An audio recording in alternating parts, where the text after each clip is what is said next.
और अब बात महाराष्ट्र में सूखे की मार की। महाराष्ट्र 1972 के बाद सबसे बड़े सूखे की चपेट में है। करीब आधा महाराष्ट्र बूंद बूंद पानी के लिए तरस रहा है।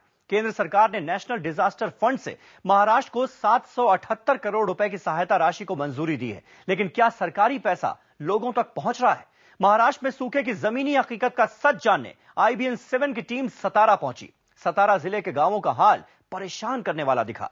लोग पानी की किल्लत से इस कदर दो चार हो रहे हैं कि अब तो वो गंदा पानी भी इस्तेमाल करने को मजबूर है। गंदा पानी लोगों की सेहत बिगाड़ रहा है तो पानी की किल्लत बच्चों का भविष्य। देखिए पश्चिमी महाराष्ट्र के सूखाग्रस्त इलाके से यह खास रिपोर्ट।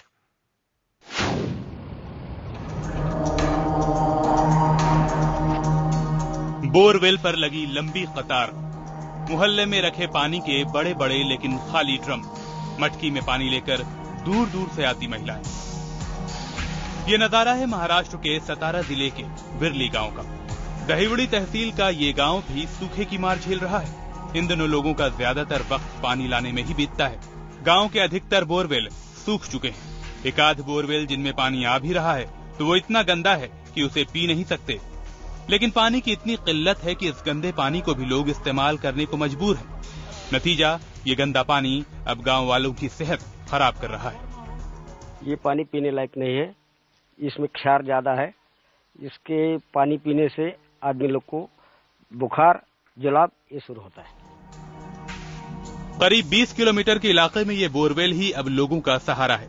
दिन रात यहाँ लोगों की यूं ही कतार लगी रहती है। ये है दीपाली। स्कूल की पढ़ाई पूरी हो चुकी है, कॉलेज जाने का वक्त है, लेकिन कॉलेज जाने की बजाय ज्यादातर वक्त पानी ढोने में ही बीतता है। पानी के लिए लोगों को बहुत खतरा उठाना पड़ता है। दूर दूर से पानी आने को पड़ता है और यहाँ तो लोग रात दिन यहाँ बैठकर पानी लेके जाते हैं।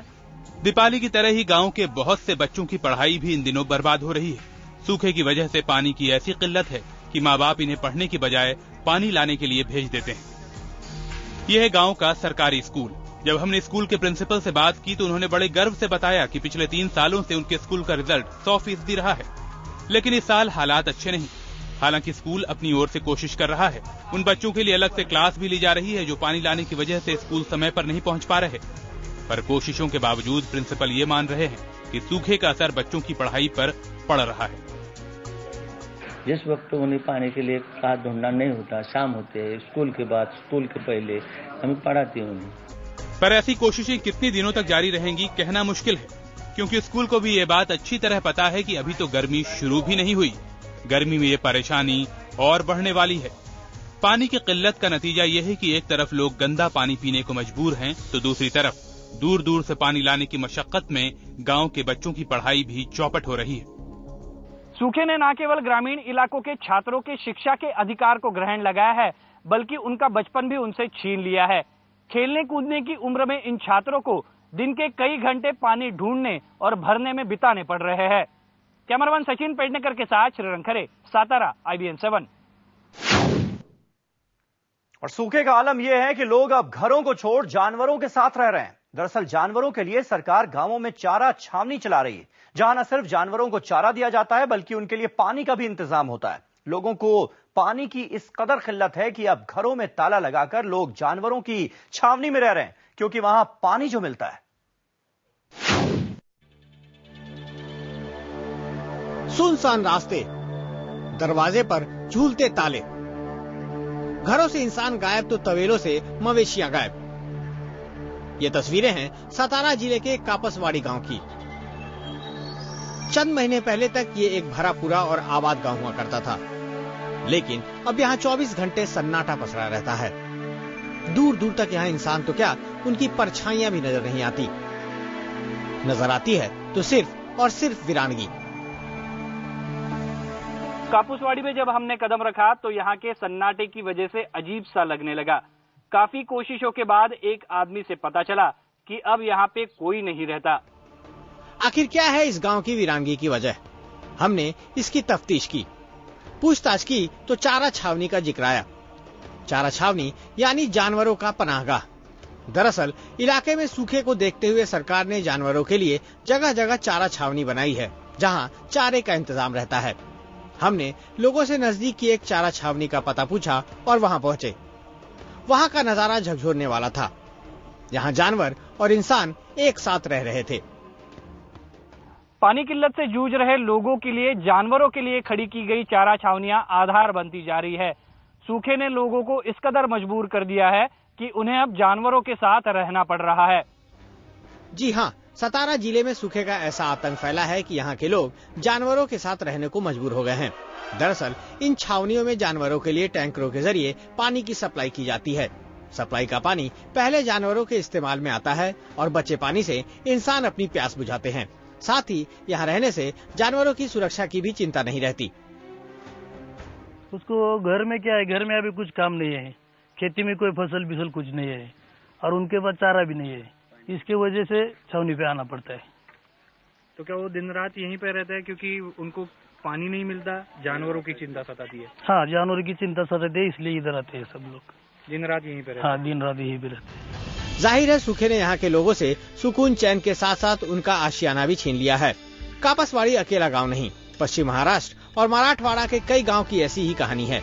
इन तमाम गांवों में खामोशी पसरी है और पसरा है सूखे का खौफ। श्रीरंग खरे, सतारा, IBN 7।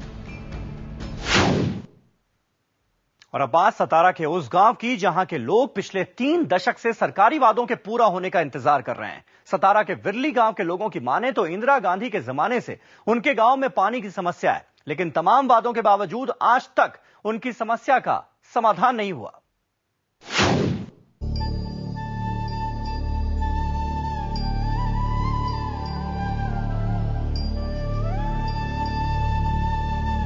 पश्चिमी महाराष्ट्र के सतारा का ये है पांगरी गांव। ये गांव गांधी परिवार का पसंदीदा गांव रहा है। इंदिरा गांधी यहाँ आ चुकी हैं, राजीव गांधी भी आ चुके हैं और पिछले साल राहुल गांधी ने भी अपने काफिले के साथ इस गांव का दौरा किया था। लेकिन सूखे की मार झेल रहे इस गांव के लोगों की माने तो तमाम आश्वासनों और वादों के बावजूद यहाँ कुछ नहीं बदला। पिछले साल राहुल गांधी अपने लाव लश्कर के साथ पांगरी गांव आए थे। राहुल ने गांव का दौरा किया, लोगों से बात की।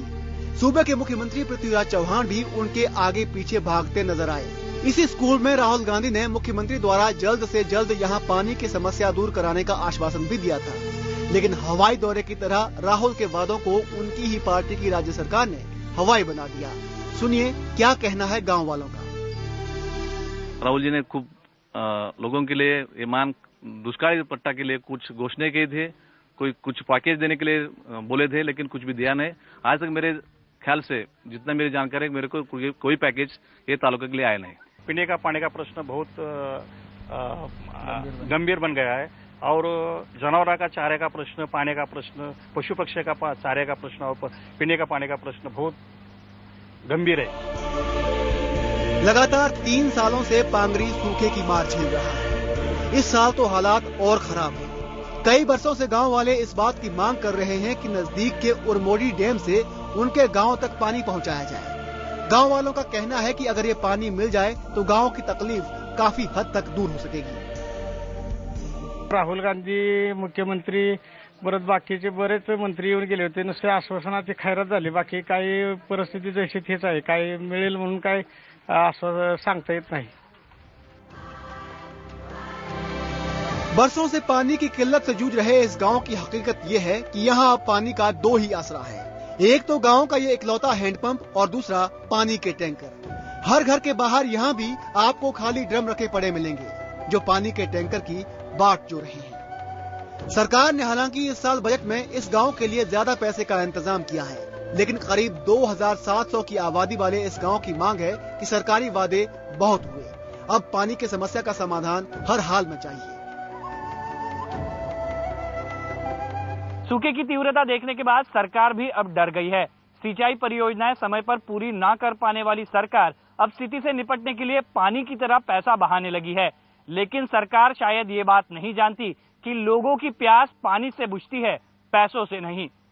कैमरामैन सचिन पेडनेकर के साथ श्रीरंग खरे, माण, IBN 7।